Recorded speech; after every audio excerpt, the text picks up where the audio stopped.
seem, that's the I don't question. know. I think it's It actually, I think it was facing. that way, right?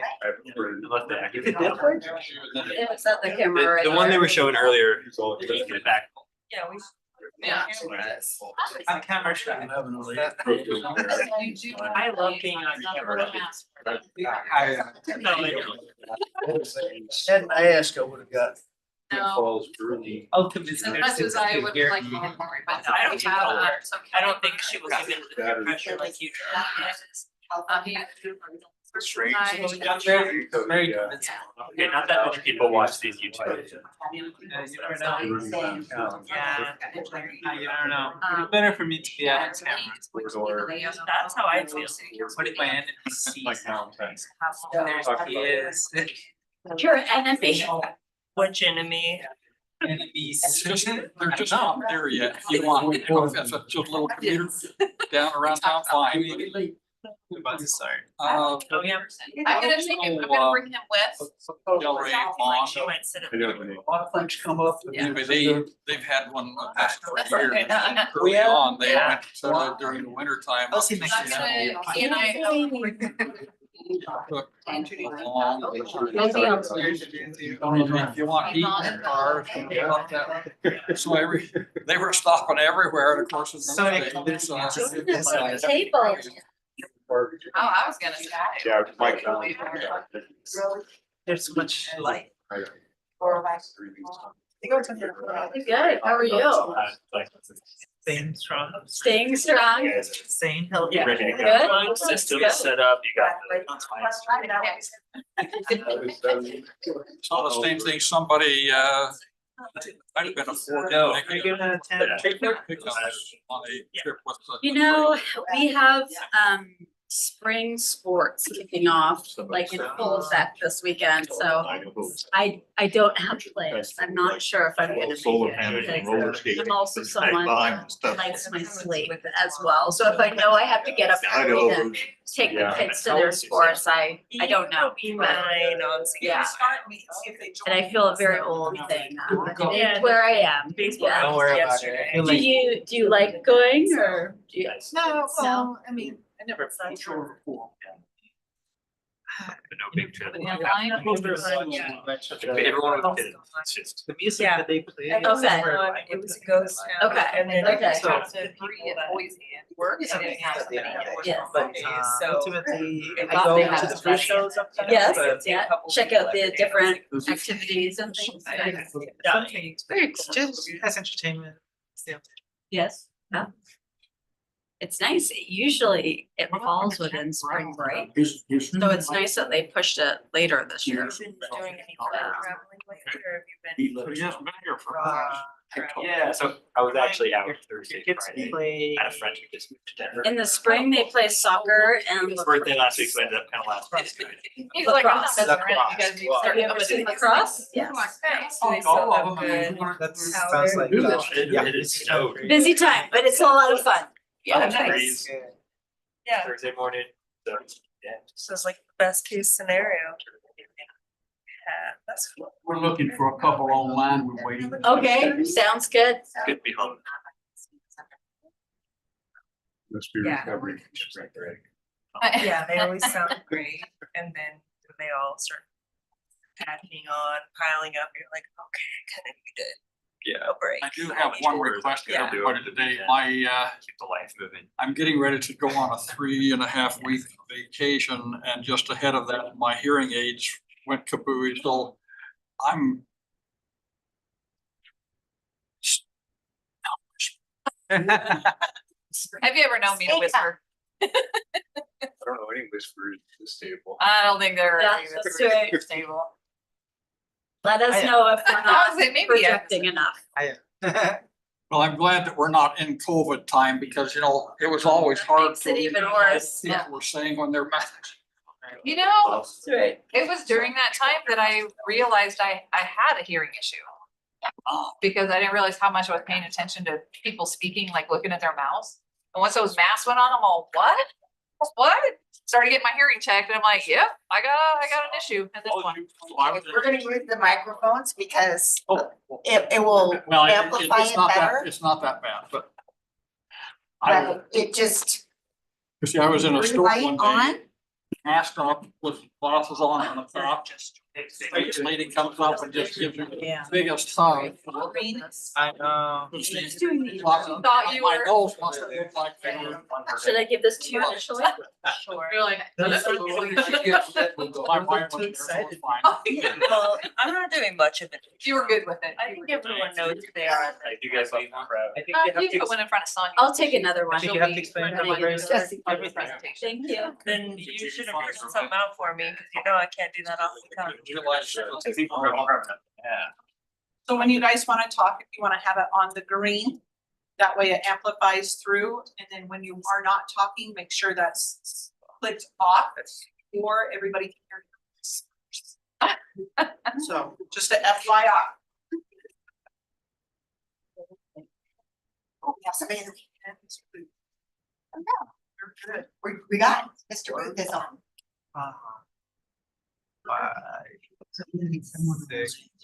Okay, let's call to order the March 24 meeting of the CICAC Subcommittee to ACHD. I'm Walter Steed, standing in as the chair since we weren't able to elect one last time. We have a couple of people online, but I'll run a roll call. Start with Eric Barnsdale. Stella's not present. Eric Bowden Eric Bowden is present online. and Stephen Booth, who's a new member from Eagle. Mr. Booth is present online. Kent Brown, not here. I am here. Mr. Sternapsey. Here. Peter Oliver. Yes, sir. Mike Wardle. Here. Okay, welcome everyone. We have a quorum, something new. Which means we will work our way through the action items today. The first action item are the minutes of the last three meetings, June 24, August 26 of 24, and January 27 of 25. Chair would take a motion to approve and a second, or comments, questions, any changes. Mr. Chair, I have read all three minutes and move for their approval. Motion, do we have a second? Your seats a second. Any discussion? All in favor of approving all 3 minutes in one motion, please say aye. Aye. Any opposed? Item 1 is approved. The next item is electing a chair for 2025. Our former chair moved up literally to the podium, the dais. So, chair, this acting chair would take nominations for a chair of the CICAC for 2025. Mr. Chairman, I move that the acting chair be elected chair for 2025. Second. Motion and second that I be elected chair for 2025. Any other nominations? And did we hear them or only you? They are muted right now, Okay, that's all right. Okay, so when they want to speak, we can unmute. okay, thank you. All right. Okay, we have a motion and a second. All in favor, please say aye. Aye. Any opposed? Thank you very much. Next is election of a vice chair for 2025. We need a motion and a second nomination. What do you wish to do, gentlemen?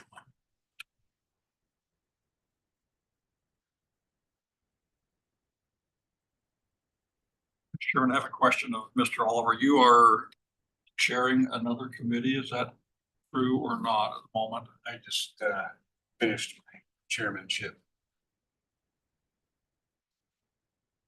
Mr. Chair, I move that Peter Oliver be selected as vice chair for 2025. We have a motion. Do we have a second? I'll second. Motion and a second. Any other nominations? I was gonna nominate John. Do that. Then I would nominate John. I'll second that. Have a motion and a second for John Turnipseed. Any other nominations? We have Now we're gonna get. two nominees. It'll be a horse race. Yeah. No other nominees? All in favor of Mr. Oliver, please say aye. Aye. Aye. Aye. Oh, sorry, John. Aye. All in favor of Mr. Turnipseed?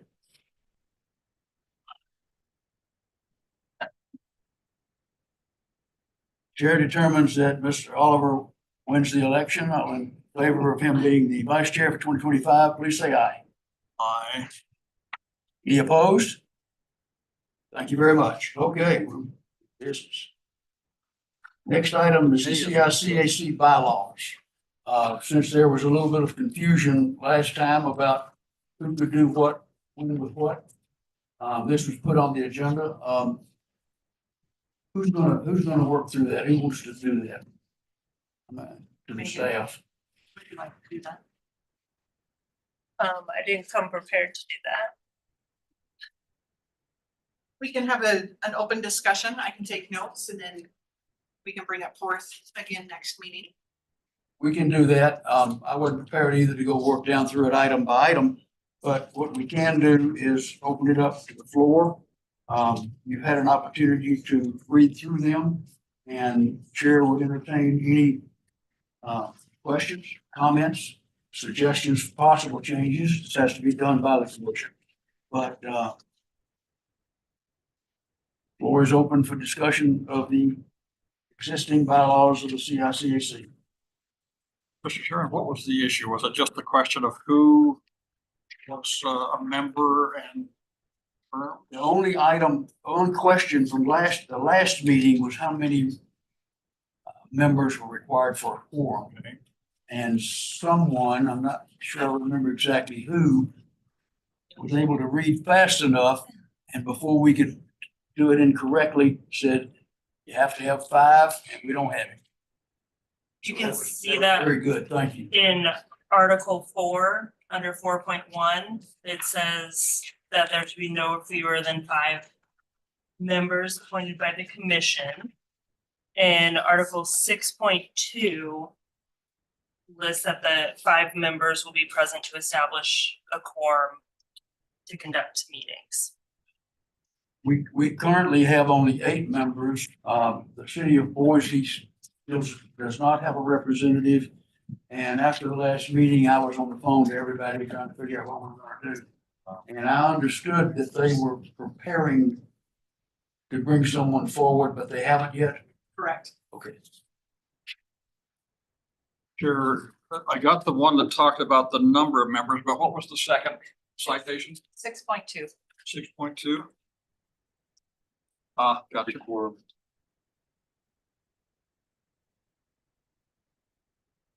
I think as staff as well, we were just thinking it might be good for the whole CICAC to read through this and see if there's any proposed changes that you would like to make, if any of this doesn't meet your needs or the current makeup of the CICAC.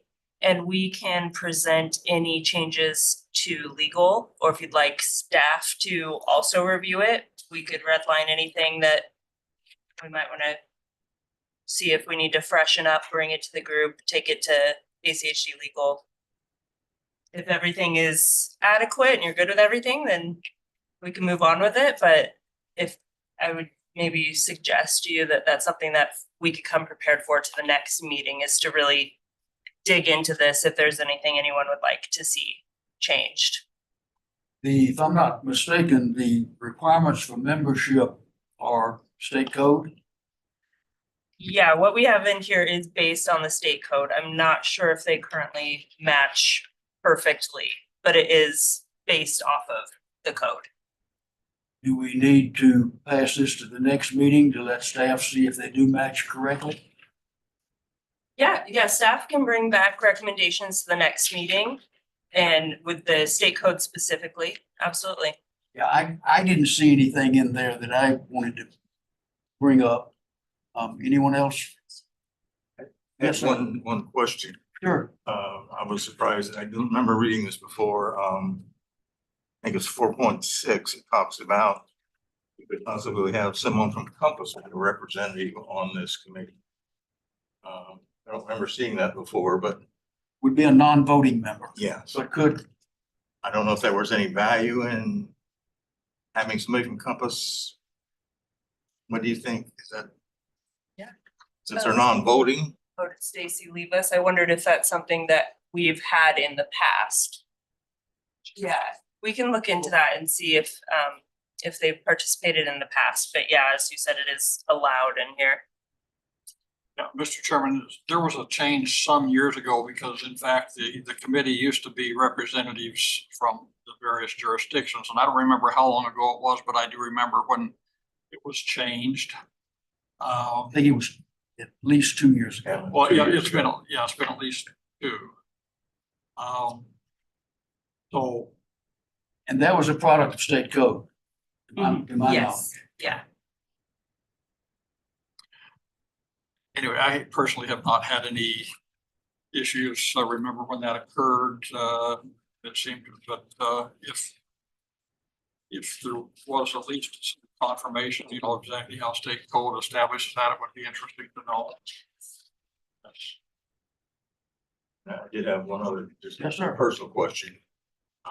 Since there's supposedly a 4-year term, does someone on staff track that? Or are we supposed to track our own? Great question.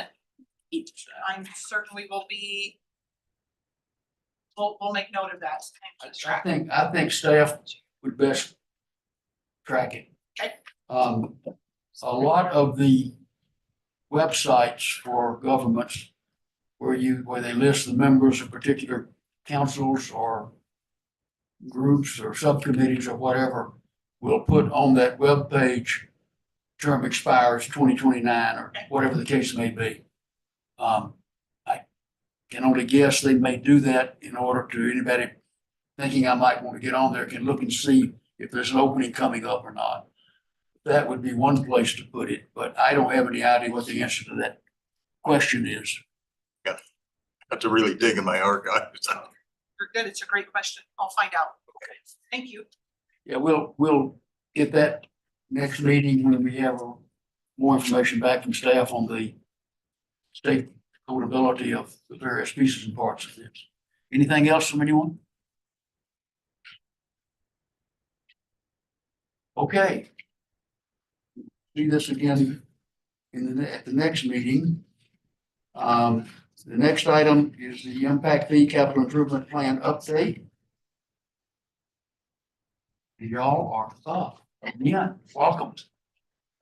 Thank you all for being here for this discussion. Mark and Sonia are joining us again from Kittleson. They will have a presentation today on the analysis period. That is the fourth and final of the preliminary analysis tasks that between the CICAC and staff input and the commission input that we identified early on in this impact fee update process as areas we wanted to dive into deeper and see if there were options to explore there. So we will have a presentation on that today, and then we do have an action item on the agenda as well for a CICAC recommendation to the commission on the preliminary analysis topics. And it does list all 4 topics, but I'm sure Kittleson will get into the service area and what they have said to the commission that they will plan to do with that. They're going to bring some better data so we can really look at if we go with one service area versus another option, what would the resulting impact fees be? So I would recommend that be tabled till later when Kittleson comes back with more information, but the other 3 areas, if you feel ready to provide a recommendation, that would be great if you want to do that today at the conclusion of the presentation.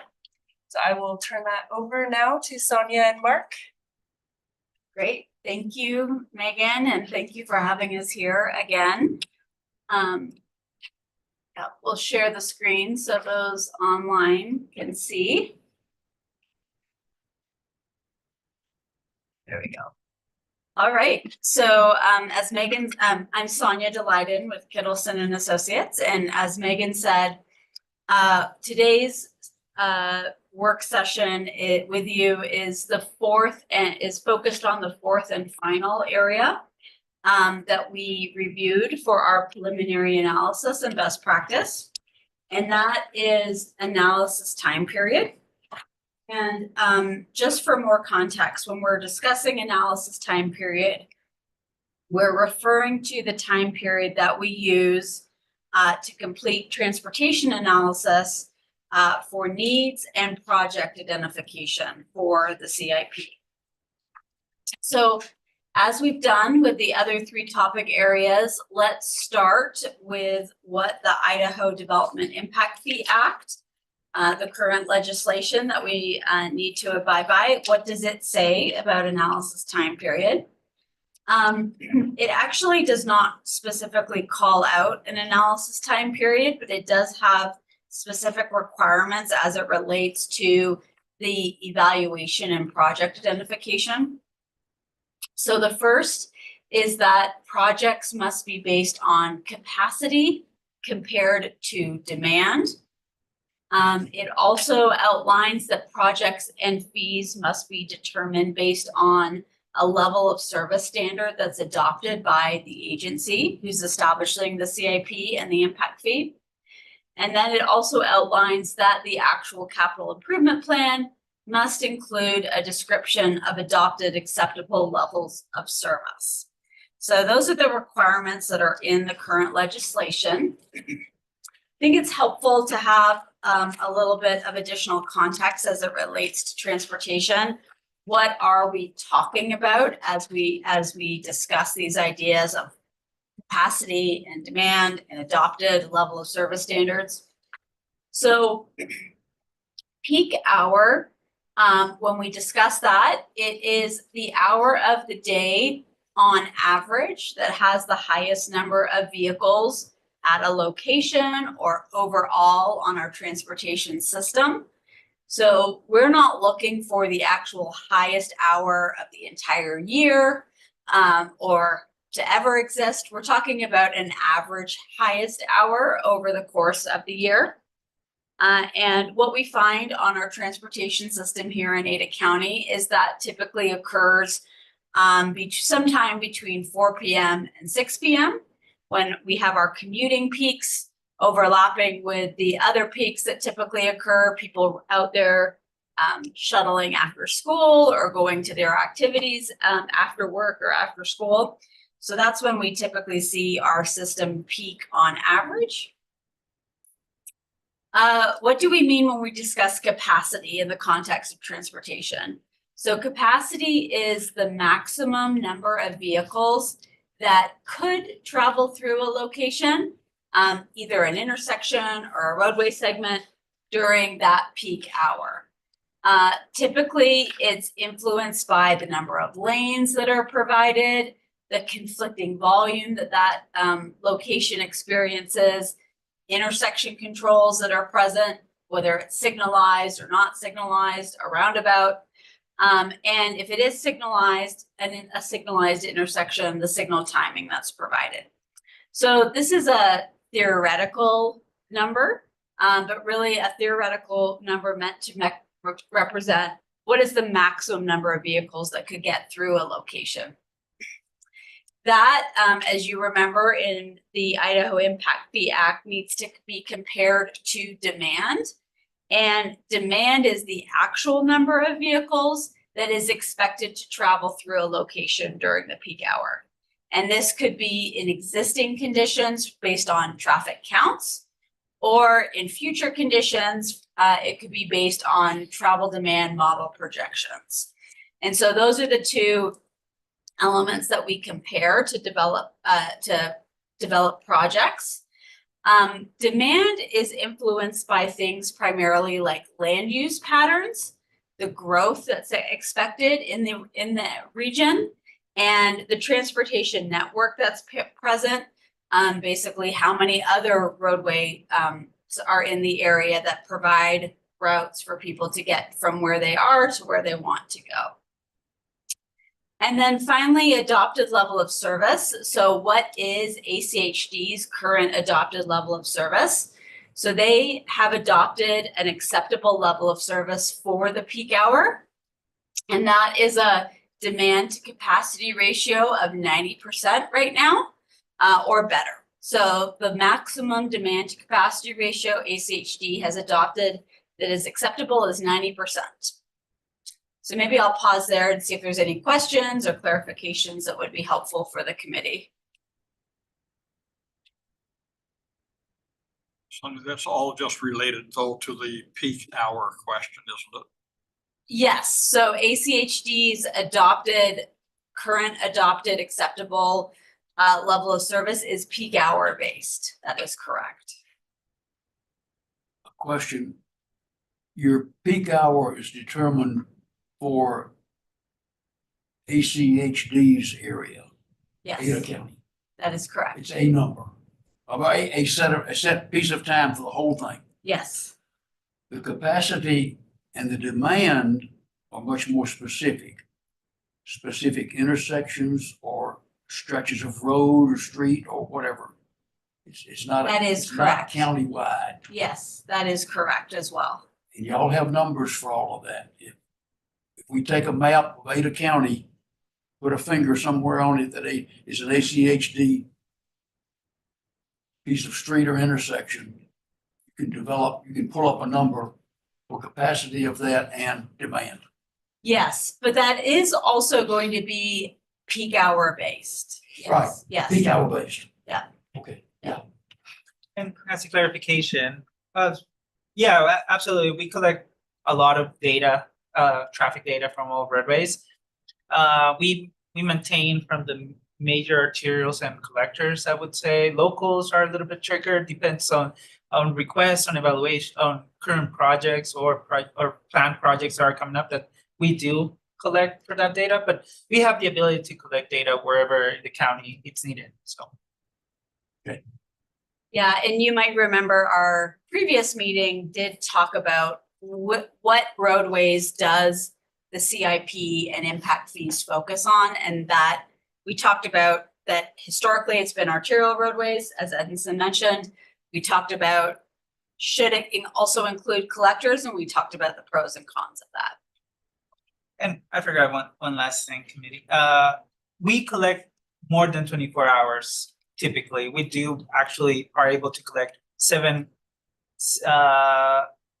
hours for the whole 7 days of a week, or following best practice, we collect currently more commonly 24 hour traffic counts for days that are considered the highest peak of a week, which is typically Tuesday, Wednesday.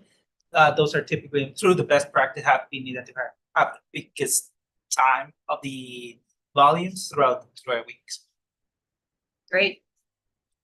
All right, so moving on, let's discuss ACHD's current practice for completing the roadway and intersection analysis as part of the CIP.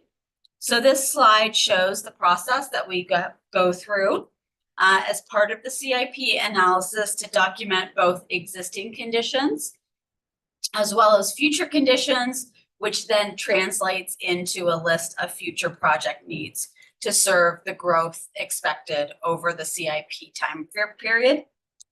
I won't go into each detail of this, but an important thing to note from this is a good portion of the process happens outside of ACHD, because a lot of the process is based on our Compass regional travel demand model, both for existing conditions as well as future conditions. The process looks at that regional model. It looks at the regional demographic data, both current and forecasted future.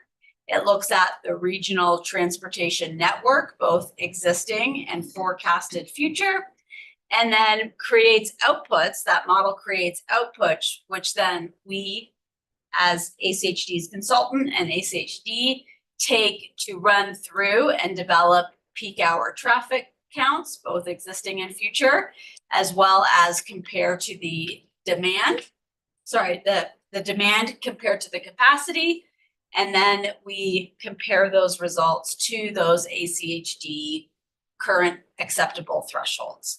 So what ACHD might want to do with the analysis time period, we are also beholden to what data we can get out of the COMPASS model, and any changes to what ACHD wants to do with analysis time period would also require changes to that COMPASS model to create the appropriate data needed. Okay. As we've done with all of our preliminary analysis topics, we completed a peer agency review, basically looking throughout the country at any agency similar in nature to ACHD. Obviously, ACHD is a little unique, so we didn't have a lot of highway districts to compare to, although we do have some in Idaho, but we looked at other cities and counties and other agencies throughout the country who also create capital improvement plans for the purpose of identifying traffic impact fees. And we evaluated those other peer agencies and essentially looked at what do other agencies do as it relates to the analysis time period. And what we found is presented on this screen here, which is essentially all of the other agencies we were able to find throughout the country also currently use peak hour to identify their long-range capacity needs, to create their capital improvement plans, and to establish their transportation impact fees. So what ACHD is currently doing is very consistent with the best practices we've been able to find from all other peer agencies. Okay, so now let's shift to those key questions that you as the CICAC, as well as the commission, asked us to evaluate as part of this preliminary analysis and our best practice review. And as it relates to analysis time period, those questions were, is planning for peak hour still the most common practice for CIPs and other long-range plans? What are the outcomes of planning our transportation system for peak hour needs? And are roadways being overbuilt by the focus on peak hour analysis? So we're going to walk through those questions.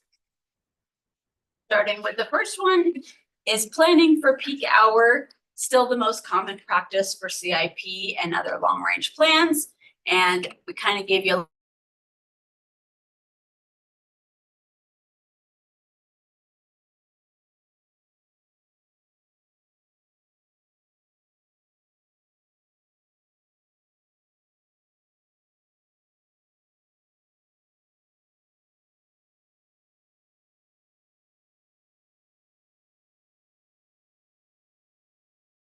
that are used for this type of analysis and the procedures established at a national level for this type of analysis, whether that be the highway capacity manual, our COMPASS regional travel demand model, and the trip generations for new development and growth are typically based on peak hour information.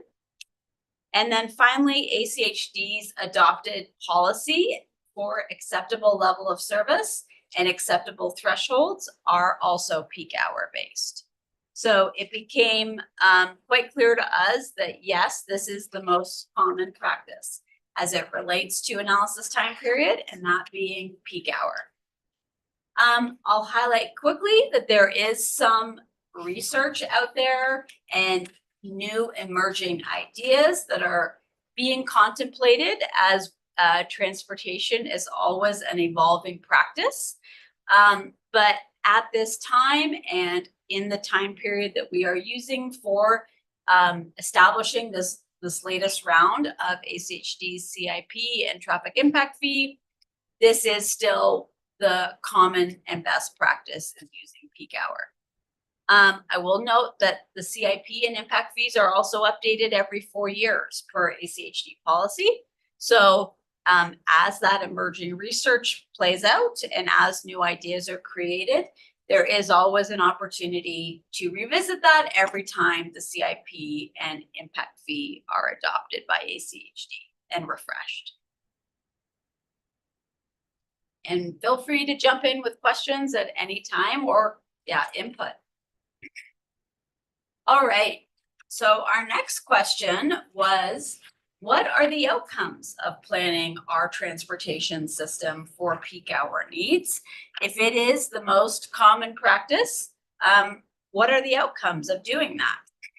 And while the first question had a pretty simple answer, I think the answer to this question is a little bit more nuanced.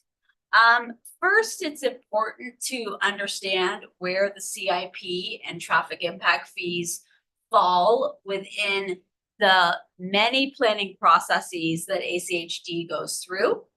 From the time it identifies a long-range project in the CIP to the time that project may actually be implemented in, out in the transportation network. And as you can see from this graphic here, there are many different phases that ACHD goes through between the high-level countywide CIP plan and getting an actual project out at an intersection location or a roadway location. And so by doing so, it allows us to evaluate different analysis types and different performance measures, whether that be peak hour or other, as we go through that process. Tanya, I have a question. Yes. Mr. Stephen Booth asked what other metrics peak hour? Yes, great question. And I think you'll see that maybe in the next 2 slides, we will cover that. But if I don't adequately address your question, please let us know and we can dive into it deeper. So at the CIP level, this broad countywide plan, planning for peak hour can be important as opposed to maybe planning for a peak period, which may be multiple hours, or looking at our transportation system as it plays out throughout an entire day. And the reason planning for peak hour can be important at this high level is that the CIP and the traffic impact fees that it allows ACHD to create are a financial planning tool. That's really why ACHD creates a CIP. And it's a financial planning tool to address those impacts of future growth to an established acceptable level of service at a county-wide holistic level. In addition, most of the commute trips that occur during the peak hour, and the reason why we do get peak hours on our transportation system is because a lot of time those trips aren't discretionary. Most people work, 8 to 5 or 9 to 5, and that's why we see that peaking on our transportation system. Most schools also have their set systems, which also add to our peak hour traffic volumes. And so we really have our transportation and our users of our transportation needing to get places at given times when they need to be there. And then, If I may, yes, this get it in the weeds too much, you tell me it is, and I'll drop it. Your 4 to 6 peak hour for the county. 1 hour kind of between that time, yes. Somewhere in there. Yep. Does not particularly fit pick a school in a residential neighborhood Yes. that early in the morning, kids are going to school, there's a lot of walking, a lot of dropping off, a lot of cars, buses, etc. And then it repeats in the afternoon. Somebody else will have to tell me whether it's to a greater degree or a lesser degree, which I don't know. But it's prior to what I think we're calling the county peak hour. And yet those streets around that particular neighborhood school, whether it's a small charter or a Rocky Mountain High School, have to be able to accommodate that mess that you could get caught up in. Comments? Great question, and you're absolutely correct. What we find with schools, for the most part, particularly public schools, is that their peak time in the morning does overlap with that commuter peak of when people are leaving their homes to get to work. But schools typically let out earlier than when people are driving home from work.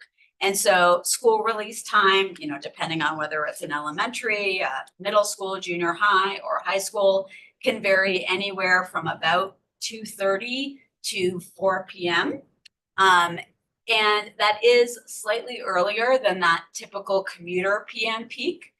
But I will tell you, as a mom, after schools get out, that may be the peak around the schools, like you say.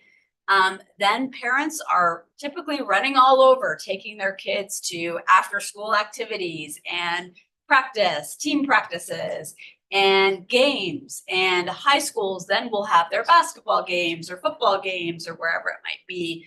So even though school dismissal time is slightly earlier, you do find kids and families, in addition to commuters, all kind of converging on our transportation system in that 4 to 6 p.m. window as well. But it's a great question you ask.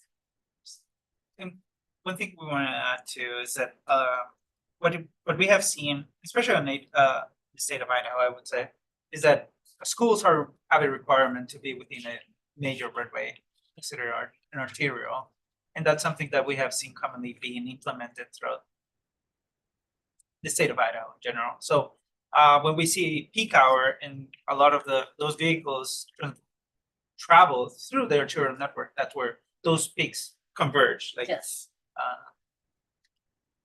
like they were mentioned. And depending on the type of school too, some of those are not allowed on arterials. You have some of your elementary that are pulled inside. Some are still out there, but a lot of them are inside on collectors or on local streets. Great questions. And now getting back to what else is out there in terms of performance measures, because that is also a great question.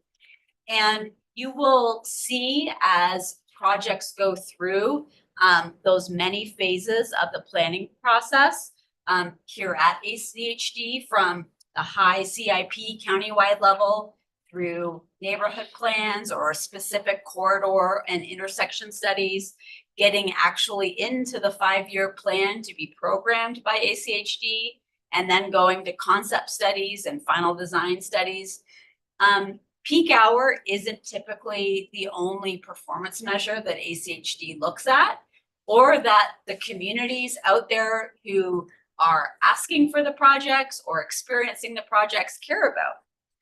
There's things like costs, like travel speeds, like safety, and then the various detailed inputs and comments and context from the local agencies that ACHD considers. And all of those other performance measures and ideas do get brought in, not only at the CIP level, but all the way through that process. So yeah, please let me know if that answers that question, or if you want more input or more discussion on that. Yeah, great. Another I have in trying to figure out is, I understand the process. I understand the methodology and how it has to work through. And I think for the majority of the county, it works fairly well, where the cities grow 3-4% a year. But the outliers, you know, like Star, and I'm guessing CUNA is probably similar numbers, but we're growing at like 15, sometimes 20% a year. plugging into that whole process is difficult. How are these rapid changes factored in, or can they be factored in? Yeah, that's a great question, and Christy or Edson, feel free to chime in. I think what I'll say is that that is why ACHD's 5-year plan gets updated every year. So while they program their different improvements and the actual projects that are going to be implemented in a 5-year look ahead, that plan is updated every year. And, it gets updated in September every year or adopted in September every year. But right after it's adopted, Christy and her team sort of start that process up again and look for input from each local agency within Ada County, from the public, and are starting that process every year so that communities can say, hey, what we told you last year, we're actually seeing growth over in this area, and we would really like you to think about implementing projects over here or on this roadway or at this intersection.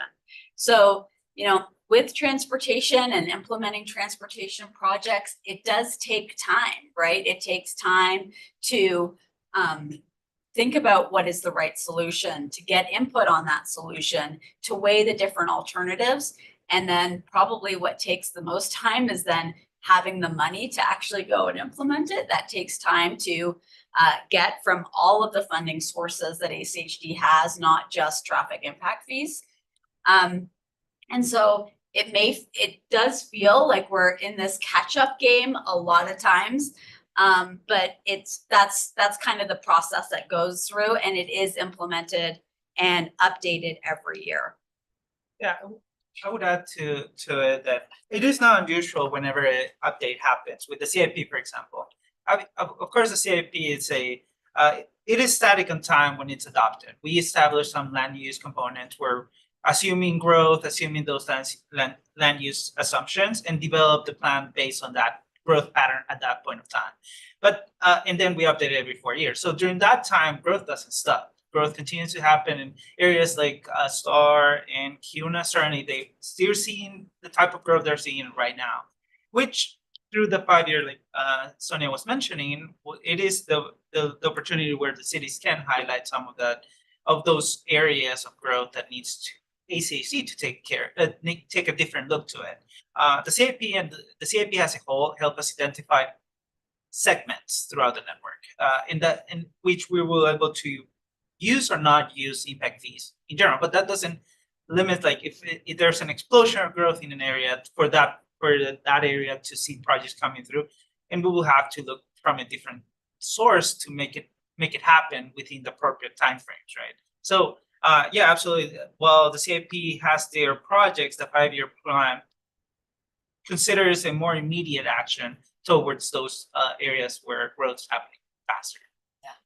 And that's why each development that comes forward needs to go through a traffic impact study to look at what for this development, for this subdivision or this school or this commercial development, how is it specifically going to impact the transportation system, and have those impacts been considered already in the CIP, or are they above and beyond what was considered in the CIP? And then if so, how are there projects that development then has to go out and do itself to build that capacity into the system to be able to accommodate it? I don't know if you want to, or I just talk loud enough that you guys catch me on the speakers. I also just wanted to add in that when we develop the 5-year plan, because it is an annual, because it is very, very active to existing conditions that happen, we look to the CIP as a guiding document, but it's not a strictly, if the CIP says the forecasted need for this roadway is at the far end, and in the time that it gets adopted to the time that huge growth occurs in that area, we're much more reactive with a 5-year and can pull those things forward. And if you look at what's in the 5-year, there are projects that are currently at the far end of the CIP that we have that we're implementing sooner, and some that are going later. than what they were identified. We use this as a guiding document, but then based on public input, our partner agencies' input, and current conditions as they continue to evolve is how we develop which projects to move forward. And that's why it kind of, you see that narrowing of focus at the end of that graphic. We start getting a little bit more into that implementation, what's the best road to implement. Christie, a question regarding your annual review of the 5-year. And I'm not asking who or any more information than this, but do you see more shuffling by certain entities that you ask to comment than you do others? Or do you shudder to think what Star is going to tell you they've done to their list, which is totally fruit basket turnover or something like that?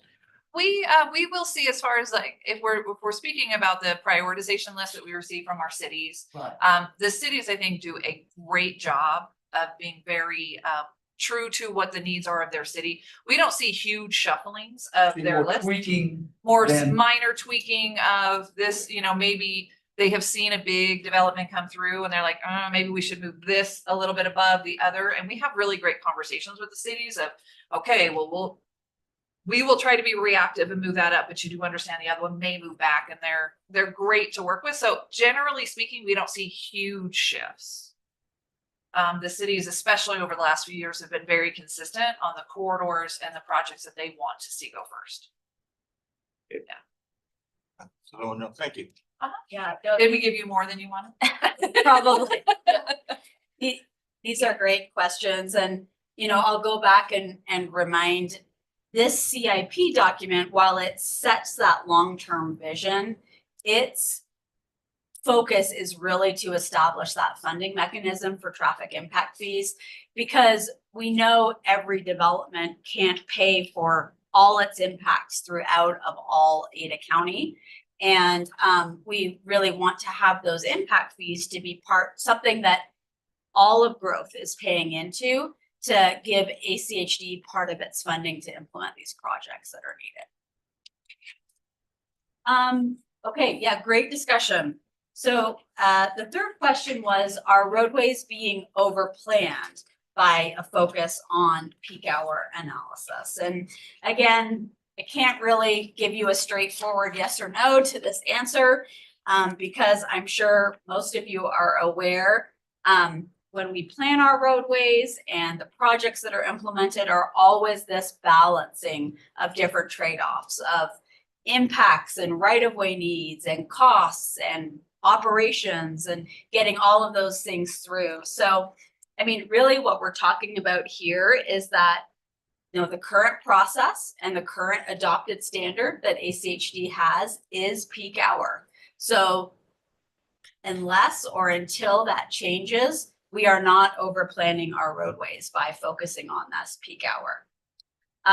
As we just discussed, ACHD has multiple planning steps prior to implementation for input and balancing the priorities of every facility. And ACHD, the projects that ACHD implements is always guided by the partner agency's input and priorities, as well as input from the public. I'm sure you will all agree in talking to your neighbors and your friends that the general public sentiment is that our roadways are congested here in Ada County. And when they're out there trying to get to work on time or trying to pick up their kid from school on time, they experience that congestion. And we also know that Ada County is going to continue to see significant growth. That's what we see from our land use forecasts. And so we want to be able to make sure that our CIP and the traffic impact fees that come out of that account for that growth. But, and this is the great thing about having so many steps, is that we know project costs and impacts are an increasing challenge. And so we need to be sensitive to that. We know that safety for all users of our system is a priority. Vehicles, we want the system to be safe for everybody in their vehicle, but also for the people who are walking and biking on our system. And ACHD does have that broad responsibility for transportation beyond just vehicle capacity.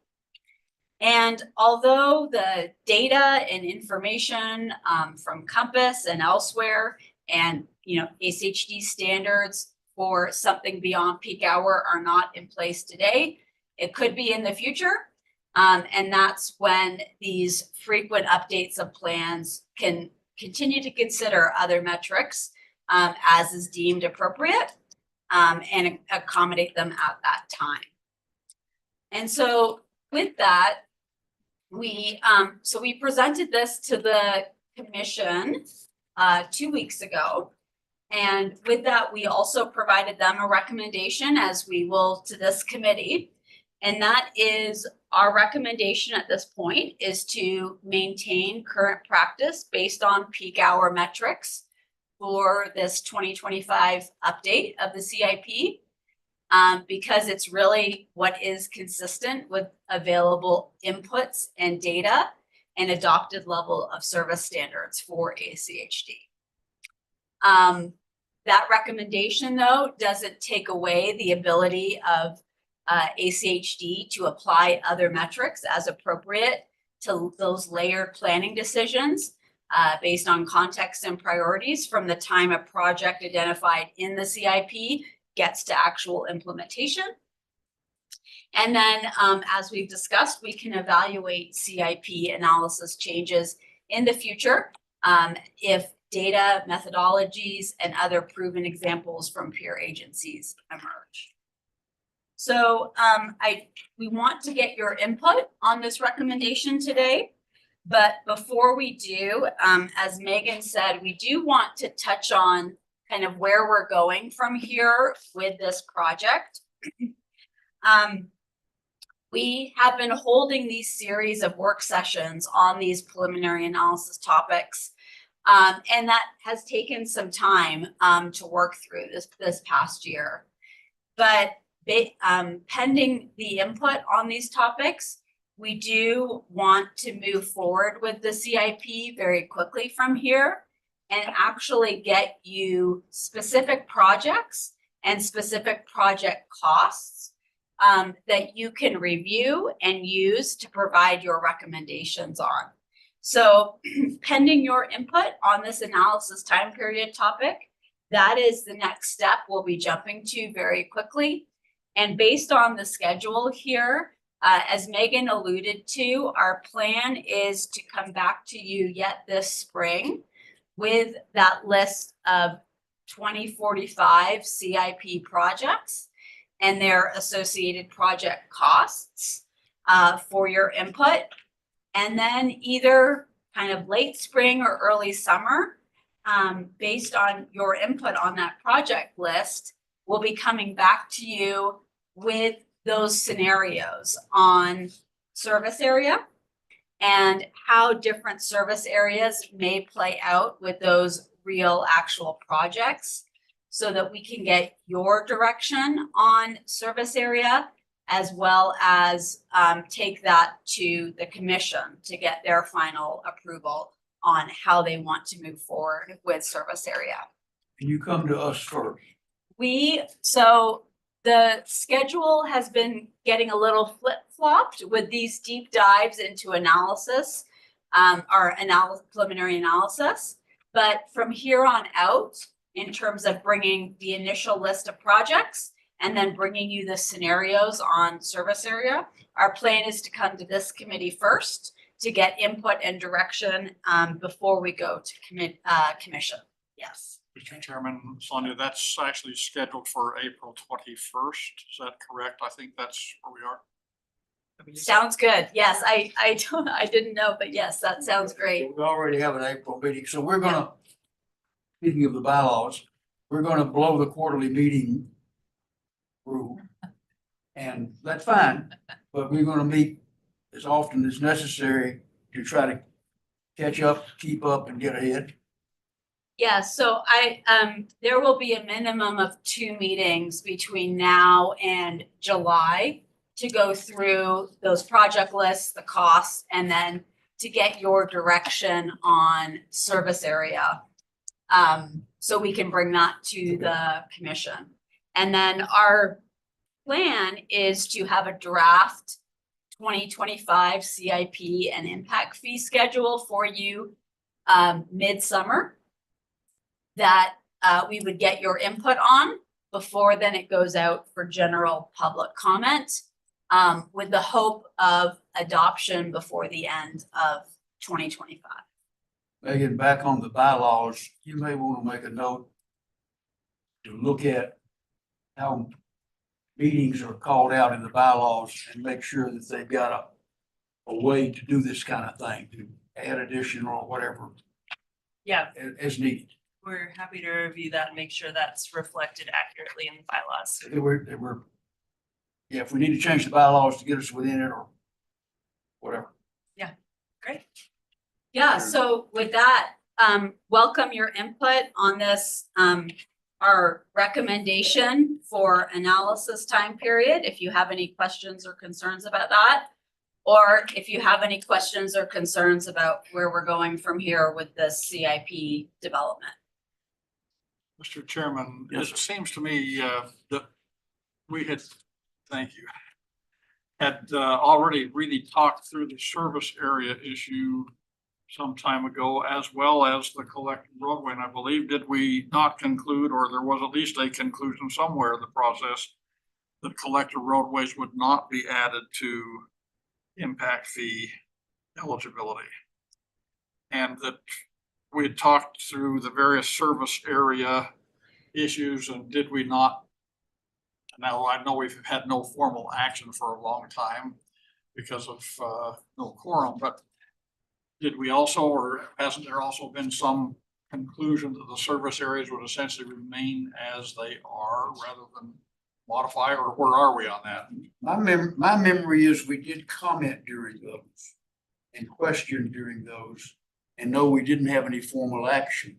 But I'm not sure that we got into even consensus on which way are y'all leading that I remember. So, Mr. Chair, committee, so back in November 2023, the committee took action on several of these topics, but the commission wanted more information, so that's why we developed the series that took place all over through 2024 and now towards 25.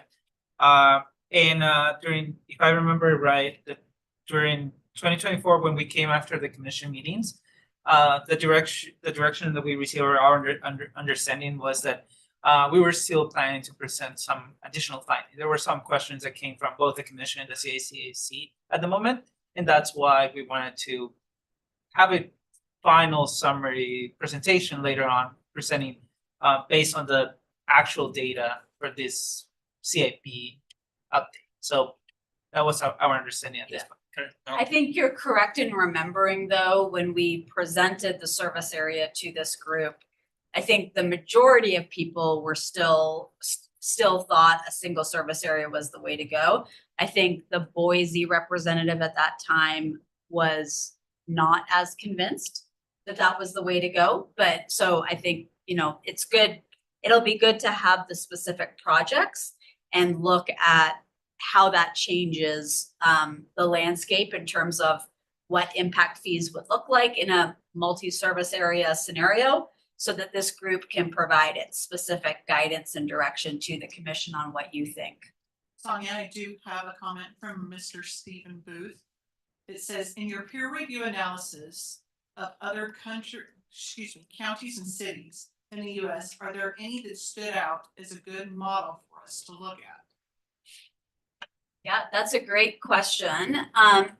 What I will say is that ACHD actually has a very robust process. ACHD is a unique agency in terms of being a countywide highway district, but that does not have land use authority within its district. There are no other ones that we see like that. But in terms of the process ACHD uses to identify projects, run its analysis, establish fees, I don't think there's anyone out there who's doing something better or more robust than what ACHD is doing. I think there are agencies out there that are perhaps have already encountered situations that ACHD is now just experiencing, such as, you know, a very dense, established urban area that may be operating differently than some of its still very developing lower density county areas. And so maybe there's some refinement to acknowledge those differences that we can take and learn from other agencies. There are other agencies that have a much more established freeway network compared to what we do. Now, ACHD doesn't have responsibility over the freeways here, but they provide some interesting case studies in terms of how they address mobility and congestion on their freeways that might be interesting, but it's a little above and beyond what ACHD's specific purview is. So hopefully that answers the question. You looked at what, half dozen to a dozen peer agencies and Correct. groups, if I Yeah. remember. Correct, yes. And I think you're right, that ACHD had the longest list of what we do doing all this as opposed to others. Correct, yeah. I don't know if you'd add anything to that, Mark, or? Yeah, I think maybe a couple other points. One is that a lot of kind of what ACHD does in this process is to meet very specific requirements in Idaho code, which is really state by state. So a lot of the different agencies we looked at, they did things different ways, but that was to fit within their legal framework that they were required to work in. So it wasn't necessarily an apples to apples comparison.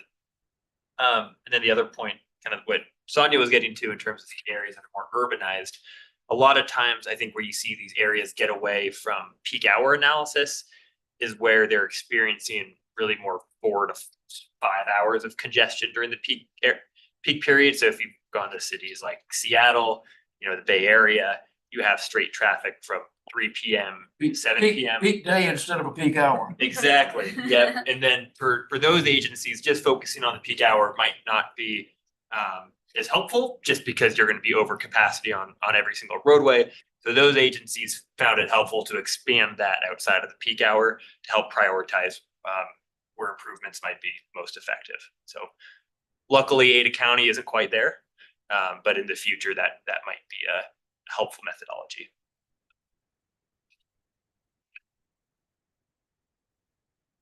I've got a general question, crystal ball question. There's been discussion in the big building downtown about eliminating funds again. Do you anticipate that's gonna throw a monkey wrench in the schedule? Oh, I don't want to be the one to respond to that. We're Yeah. at this moment, we're not anticipating any delays for this process quite yet. We just move forward with the direction we have right now at this point. So, or at least the what we have heard wouldn't impact the current process. That's our understanding right now. Okay, that's what I was trying to figure out. Thank you. So I guess I'm not hearing any concerns with our recommendation to maintain peak hour for this update. So we do have this listed as an action item. So it was recommended from Megan from the start that we table the service areas until the next meeting. That's up to your discretion as committee members. Then we also have the range of projects, types of roadways, and then the analysis period. So you're saying the next meeting, we would have all 1, 2, 3, 4 of those brought to us for action, is that correct? Will it be the April meeting? Or No. will it be later in the summer? It will be probably a early June meeting. The April meeting will be focused on the list of identified 2045 projects. Yeah, There'll be a CIP. meeting after that one. Correct. So Correct, you've sir. received all the information relevant to the other 3 areas, but that's why I recommend that we wait on the service area when we're able to bring back project data and show you where impact fees might fall, so you can make a more educated decision on which route you would like to recommend for service areas. It's been quite a while from those other presentations. I am in no way asking for them again. But we are gonna probably need some top of the waves refresher on each of them. So that you're not just saying, okay, which one of these do you want to approve? And we're looking at each other like, what is she talking about? So we could take action first on the traffic analysis period, which is the presentation you just received, if you'd like to discuss that, and then Sonia and Mark can give a quick few sentences overview of the other two areas that we're ready to take Refresher, action on. reminder, Yeah, you know, and to answer any questions, if any arise as they discuss that. I do have a question for Mr. Booth again. He said, could building permits in the pipeline, either by the city or county, be an additional metric for CIP transportation planning?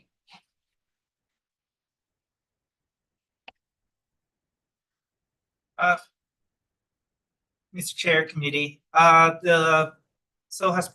well. So the metric of the permits, development permits, typically it's covered by the compass process that we follow as part of the CIP. So as you can see in this slide, within the land use component, that's where that metric comes into play mostly, especially it's through the CIP update. So Compass and their staff, they do an amazing job as they update their demographics and the reconciliation of their model every year, and that's something that they looked into the development permits and building permits to see what are those growth patterns happening with each of the respective cities. So by itself, it might not look like it, but it is included as part of at least one of the process that we follow as part of the update. And Edinson, do you wanna talk about the Compass's demographic advisory working group and the city's participation in that? I think that might add a little context as well. Yes. So throughout the year, we work, the Compass, as part of their demographic advisory work group, they work with a representative from the city, typically a planner from the city, and they do an evaluation of the permits and the development that have been approved throughout the past year. So let's say this year they have been evaluating the 2024 permits and the residential and multifamily housing, for example. And they, throughout their process, they also establish what that growth pattern looks like, and which later then translate into, based on their control total, a distribution or redistribution or review of that population relocation within the map. That's where that reconciliation happens and then implemented the model. So every year they do that for their their community in motion process. So for example, that's what you would see on their existing 2050 CIM, and what's gonna be adopted later on in their community in motion 2055.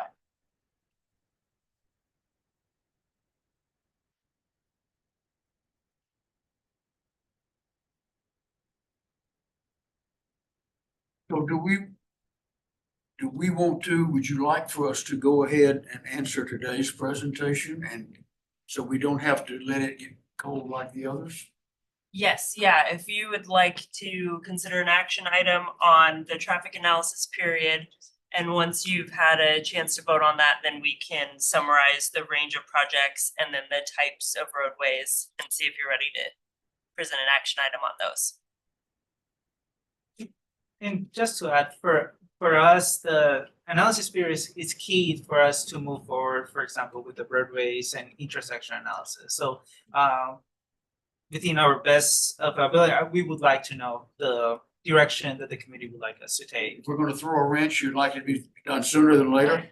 Absolutely. Thank you. Members, what say you? So this is Eric. I would like to propose that we accept the analysis time period recommendations. Is that a motion? It is a motion, sorry. that's fine. We have a motion. Do we have a second? Mr. Chair, just a clarification, that is the peak hour versus alternative, correct? Yes, Yes. that's what I was speaking to. So that's your second?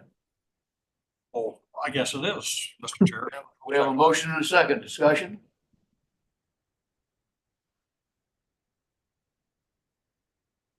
Hearing none, the call for vote. All in favor, please say aye. Aye. Any opposed? Hearing none? You got one. Appreciate that. Thank you. Were you thinking of talking about the other ones Or- now? Okay. Do that now, and then if there are questions and we need to bring back more information next time, we can. But if we give a quick refresher here and you feel ready to take action, let's go ahead and cross some more off the list. Yeah, and I probably need a quick refresher before I do this too, but what we can also recommend is that the presentations for the other ones get resent out to this committee, just as a reminder.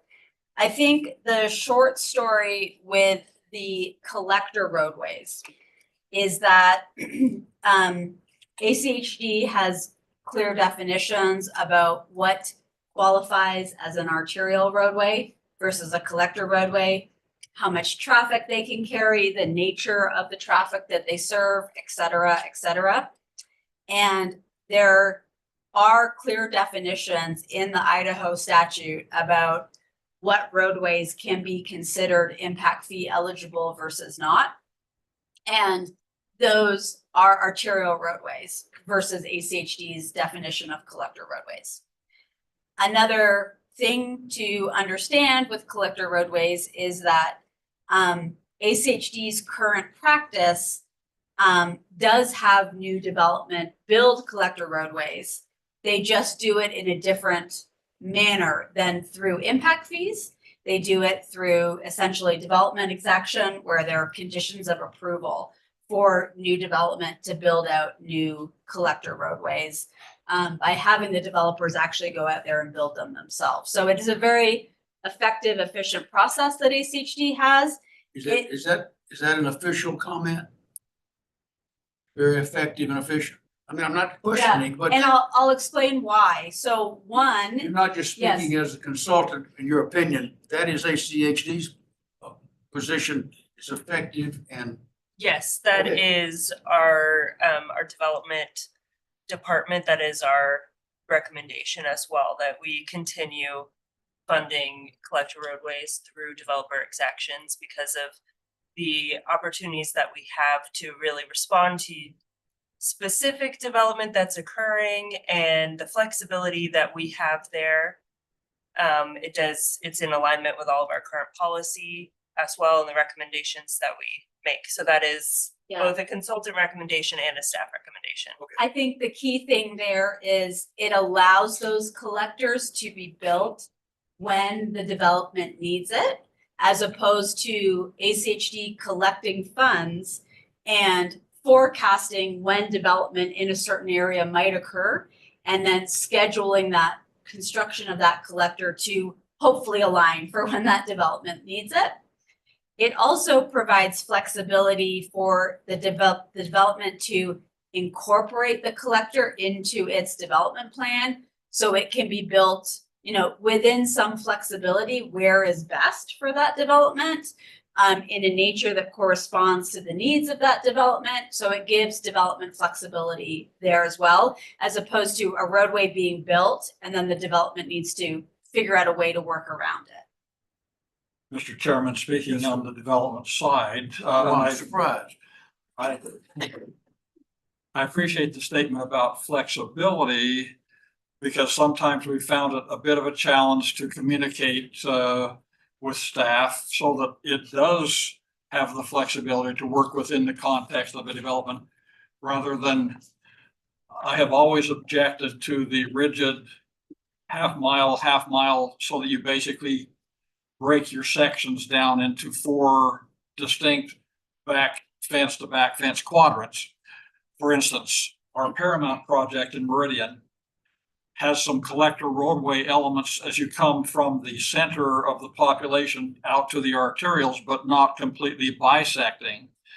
And it's a much more cohesive and integrated development as a result. So I like the flexibility issue. One of the other reasons that I tend to agree that we don't want to add collectors is that we have such a tremendous backlog on our arterial system that if we started siphoning funds away from that extremely important element of our community's transportation system, then we would find ourselves in a deeper hole than we already are. So I just wanted to be on the record with that. Thank you. Great comments. So with all that said, we also, we ended that presentation with a recommendation as well. And that was to, for this update, keep the CIP focused on arterial level roadways as opposed to also including collectors. We did say though that ACHD can continue the process that it already does in terms of reviewing current collectors and redesignating them at the point in time when it makes sense. So I know there's been several roadways in Star where they're no longer, they were collectors, but they're no longer functioning as collectors. And so they have been redesignated and now are eligible to be in the CIP and are being part of the CIP and impact fees because that's how they're functioning. So we encourage that to continue that process as well. So that was the, I guess, quick version on collectors. The only thing I'll add to that is Sonia mentioned at the beginning that according to the state law, we have a definition of what is a system improvement and what roadways could be in the impact fees. And she mentioned non-impact fee eligible. Local roadways would meet the definition of a project improvement, so they would never be impact fee eligible. So that's why the presentation was focused just on whether or not to include collectors. Mr. Chair, do we need an action on that particular item? I believe staff is looking for one. Yeah, we did not have an action when we gave that presentation to this group because I don't think we had a quorum at that time, that meeting. Well, Mr. Chairman, I move that we maintain the existing system where the impact fee eligibility is only for the arterial system and not add collectors at this time. A motion, do we have a second? Second. A motion and a second. Mr. Oliver, discussion.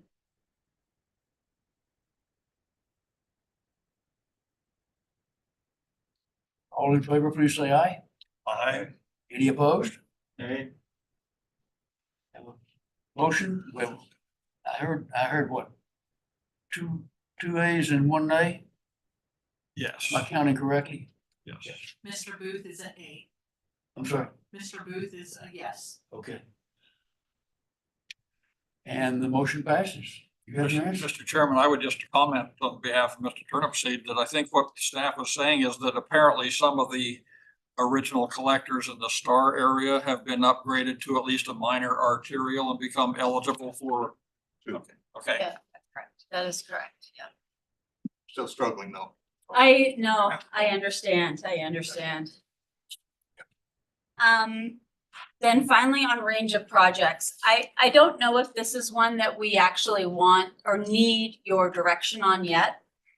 But because I think this is one we are planning to sort of wrap in a couple scenarios into the summary presentation along with service areas. But as a refresher, the short story on range of projects is that there are specific things in the Idaho Development Impact Fee Act that can be considered impact fee eligible.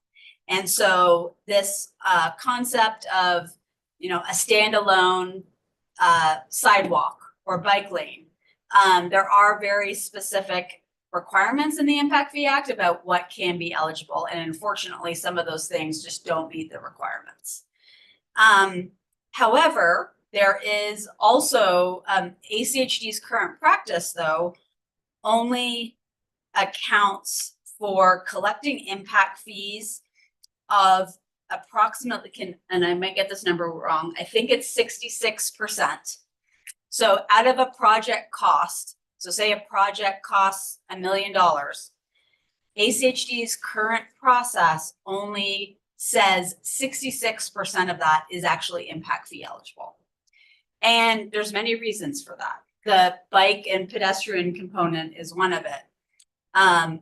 They currently disallow for any existing travel lanes. So as an example, if you have a 2-lane rural road out there, 1 lane in each direction, and your CIP says that needs to go to a 5-lane arterial in the future, they don't collect fees for the 2 existing lanes. Even though we know when you go out there and build the road, you're gonna have to redo those lanes. You can't just add on pavement to the outside of the road.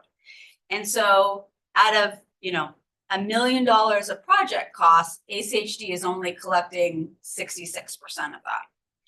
And so through our review as a consultant and through a legal review, we felt there is a potential opportunity to collect more than 66% of it. It's not 100% of it, but probably to adjust 66% of it.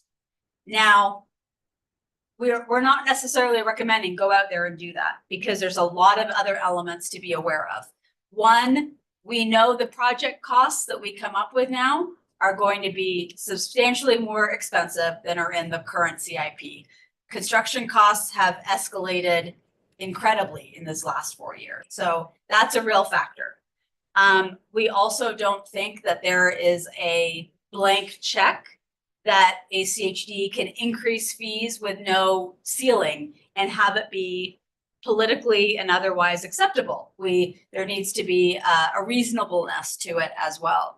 And so that is why we're proposing with this range of projects to maybe propose a scenario that gets reviewed in context of all those other real costs, in context of service area, to see if there is maybe a reasonable middle ground where they can make up a little bit more of those overall project costs, but still be sensitive to all those other factors. So hopefully that's a quick summary. You lost me. Sorry, I'm sorry. No, I was with you right up to a point. Okay. You've got a 2-lane road, you're going to 5 lanes. That's what you started with. That's an example. No, that's fine. Yeah. I'll work with it. Your 66% only applies to the additional construction of the additional 3, Yes, not of having to rebuild the 2. That's No. part of it. they do not account for that in their impact fee eligible costs right now. So your 66% is of the additional 3 lanes. Yes. Well, And it's 60% of the total project cost. Oh, to rebuild those lanes. Oh, that's. So it's not 60%. That's 2 different things. Yes. Sorry. I think there was a misunderstanding what they were asking. So Yeah. if there's a 5-lane road, we have 2, we're going to 6, or we're going to 3, or 5 5 lanes. total. Yes. 66% of the reconstruction of that road is impact fee eligible, Correct. not 66% of each new lane. Correct. Just the 3. So the 66 currently of the applies to money. the rebuilding of the existing 2, Well, or not? it really doesn't. It's just that, because It- that's what's getting taken out. So what happens is they take that The whole 5-lane project road cost. project costs Okay, and start discounting certain things. So we're not gonna include the sidewalks or bike lanes. That takes us down to only 85% of the full project costs.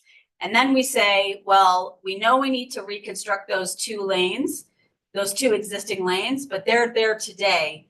So we're gonna discount them as well. And so it's different for each project, but on average, for a project, for whatever the project costs, on average, ACHD is only collecting impact fees on about 66% of the full project cost. Even though when they go out there to build that project, they have to pay 100% of it, right? correct. Yeah. Okay. Oh, sorry if that was confusing the way I said it earlier. Apologize. May have been me instead of you. And this is something, if you look in ACHD CIP document, there's a whole table of projects. There's a column with total project cost, and then there's a column with total impact fee eligible costs. And that's what, when we're looking at that 66% number, that's if you compare that total impact fee eligible cost to that total project cost.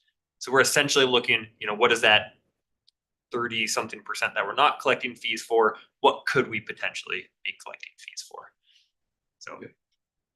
And like I said, this is not something that ACHD just sort of freely decided to do. There was a lot of thought process that went into it about what should we be accounting for, what should we not. So I don't want to just dismiss that, but those costs are real, and and as any agency is, ACHD is also experiencing those rising construction costs. And so we want to deliver a certain level of service to the residents of Ada County. And so if there's an opportunity to get closer to what those real project costs are, that would be helpful. But like I said, there's also trade-offs to that we want to be sensitive to as well. But your recommendation, or maybe it's as much as a recommendation, is to add those other elements. No, our recommendation was to look at scenarios for what that could be. Slightly increasing those percentages. It could be we get to a point where if we only update costs to current construction cost estimates, that already increases fees way beyond what we're comfortable for. And so we're going to say, yeah, don't touch those percentages, just keep it at 66%. Or there could be a scenario where we say, yes, we are comfortable accounting for those 2 lanes that we know we're going to have to reconfigure anyways. We'll have to, we're not at the point where we're making a recommendation yet. We're saying we'd like to bring you some scenarios to look at, this committee as well as the commission. And You're just, not looking for anything from us today on that other than to be aware that it's coming. I think that's correct to say, yes. and just to clarify with the cost Sonia was mentioning, that maybe by just updating the project costs, the impact fees might reach a level that maybe wouldn't be felt as affordable, or whatever the other factors are we want to weigh, if it's in the best interest of economic development, whatever that ends up being. That would be a recommendation from you, and that would be ultimately decided by the commission when they adopt an impact fee ordinance. So that wouldn't be staff or the consultants just saying, you know what, never mind, we're not going to add that. We're not going to give anyone an opportunity to add it because it's too expensive. We are going to calculate whatever we feel is in accordance with the law and the direction that we get from this group and from the commission.